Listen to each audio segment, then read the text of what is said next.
तो मिट्टी का पुतला मिट्टी में ही मिल जाना है, इसलिए क्या पर अहंकार करना।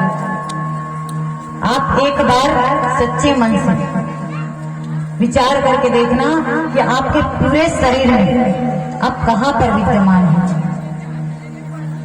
बताओ अपने पूरे शरीर पर आप कहाँ पे विद्यमान हैं? हाथ में, ये तो हाथ है। तो फिर हमारे शरीर में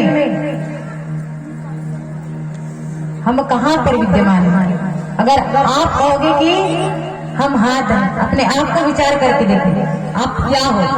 अगर आप कहोगे कि हम हाथ हैं, तो हाथ टूट क्यों जाती है? टूटना नहीं चाहिए, क्योंकि आप हो।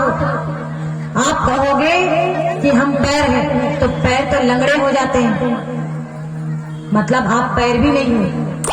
अगर आप कहोगे कि आप नेत्र हो, तो नेत्र अंधे क्यों हो जाते हैं? इसका मतलब आप नेत्र भी नहीं हो। आप कहोगे कि आप मुख हो, तो आप मुख भी नहीं हो। हमारे शरीर का कोई भी अंग हम नहीं है, यह हमारे शरीर के अंगों का निर्धारण किया गया है। जैसे कि हमारी पहचान के लिए हमारे नाम से हमको संबोधित किया जाता है। हमारे शरीर की पहचान कैसे हो? नाम से हो। इसीलिए हमारे शरीर को नाम दिया जाता है, ताकि उस नाम से पुकारे। लेकिन क्या हम नाम को ही अपना समझ ले या शरीर को अपना समझ ले?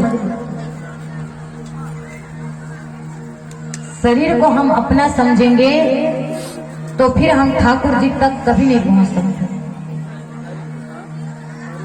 क्योंकि हम शरीर नहीं है, हम आत्मा हैं, अजर अमर आत्मा।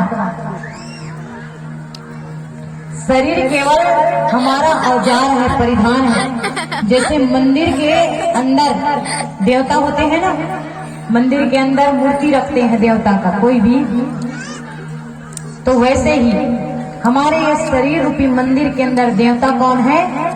हमारी आत्मा है। तो उसी देवता को हमें पहचानना है और उस देवता को हमको प्रसन्न करना है। और ऐसा कोई काम नहीं करना है जिससे हमारे देवता हमसे रुष्ट हो जाए। जैसे कि चोर जब पहली बार किसी के घर चोरी करने के लिए जाता है तो उसका हाथ कांपता है, उसके अंतर हृदय से एक आवाज आती है कि चोरी मत कर, ये गलत काम है।